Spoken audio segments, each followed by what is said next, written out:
বাংলাদেশের এই মুহূর্তে যে অবস্থা, পার্বত্য চট্টগ্রামে যে অবস্থা রয়েছে, হিন্দুদের উপর নয়, চাকমাদের উপর প্রচুর পরিমাণে নির্যাতন চলছে।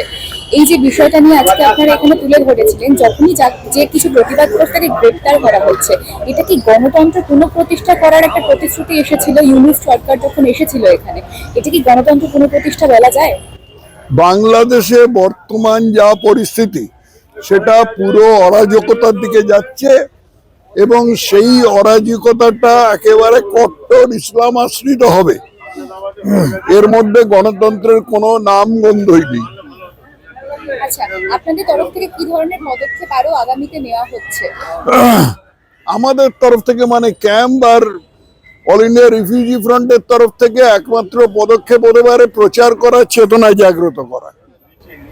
আচ্ছা, বাংলাদেশ থেকে চাকমারা আমরা দেখেছি আমাদের ভারতবর্ষে চাকমারা প্রধানমন্ত্রীর কাছে চিঠি দিয়েছেন যে ওদেশে চাকমাদের পাশে দাঁড়ানোর জন্য।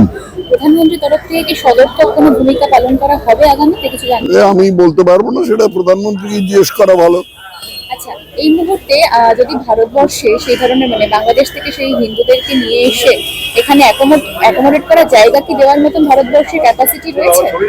চলে তারা যাবে কোথায়? তাহলে জায়গা সবসময়ই আছে, এই বাগানের মধ্যে চলে আসবে। তারা তো মারা যাচ্ছে, তারা তো খুন হচ্ছে, তাদের মেয়েরা তো ধর্ষিতা হচ্ছে, তারা যাবে কোথায়? কতগুলো মানুষকে আমার জায়গা নেই বলে ফেলে দেবে?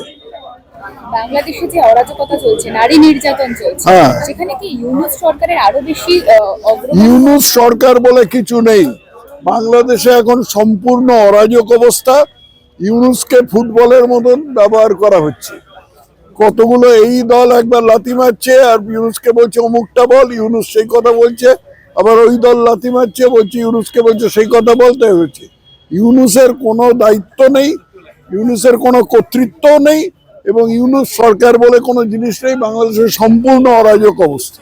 ভারতবর্ষকে ঘিরে ফেলার এটা কি কোনো পরিকল্পনা? এই যে ঘিরে ফেলা মানে আক্রমণ করার আরে পুঁচকে বাংলাদেশ ভারতবর্ষকে আক্রমণ করবে?